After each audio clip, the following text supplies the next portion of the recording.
ఈరోజు భారత విద్యార్థి ఫెడరేషన్ ఎస్ఎఫ్ఐ మహదేవ్పూర్ మండల కమిటీ ఆధ్వర్యంలో మహదేవ్పూర్లోని ప్రెస్ క్లబ్లో ప్రెస్ మీట్ నిర్వహించడం జరిగింది. ఈ యొక్క ప్రెస్ మీట్ ఎందుకోసం అంటే గత కొన్ని సంవత్సరాలుగా మహదేవ్పూర్ మండలంలోని ఉన్నటువంటి కస్తూర్బా హాస్టల్లో పనిచేసినటువంటి అంబాల మదనమ్మ గారికి సంబంధించి 13 సంవత్సరాలుగా అందులో కుక్కుగా హెల్పర్గా పనిచేయడం జరిగింది.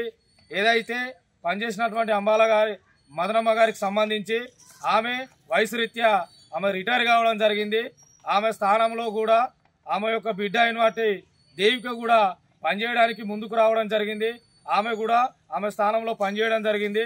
5 నెలలుగా జీతాలు ఇవ్వకుండా కానీ వాళ్ళ అమ్మ కూడా రిటైర్ అయిన తర్వాత కూడా దేవిక అనే ఆమె వాళ్ళ బిడ్డే పనిచేయడం జరిగింది.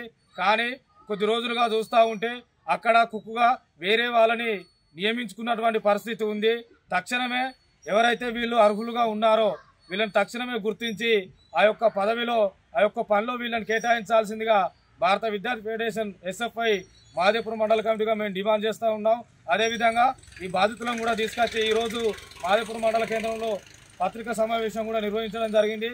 వీరికి సంబంధించి గతంలో మన ఎమ్మెల్యే రాష్ట్ర ఐటీ మంత్రి అయినటువంటి శ్రీధర్ బాబు గారిని కూడా వీరు కలిసి వినతి పత్రాన్ని కూడా అందజేయడం జరిగింది.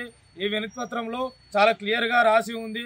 ఏదైతే ఆ కస్తూర్బా హాస్టల్లో వీళ్ళు పెట్టుకున్నటువంటి పని గురించి సంబంధించి మన శ్రీధర్ బాబు గారిని కలవడంతో అమ్మ ఈ పని మీకు పెట్టిస్తామని చెప్పి శ్రీధర్ బాబు కూడా వీళ్లకు హామీ ఇవ్వడం జరిగింది.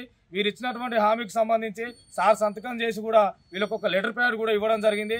ఈ యొక్క లెటర్ ప్యాడ్ని మీరు కలెక్టర్ ఆఫీసులో కలెక్టర్ గారి దృష్టికి తీసుకెళ్ళండి, మిమ్మల్ని అపాయింట్ చేసుకుంటారు, మిమ్మల్ని పనిలోకి తీసుకుంటారని చెప్పి శ్రీధర్ బాబు గారు చెప్పడంతో వీళ్ళు కలెక్టర్ గారి దగ్గరికి వెళ్ళి అప్పీల్ కూడా పెట్టుకోవడం జరిగింది.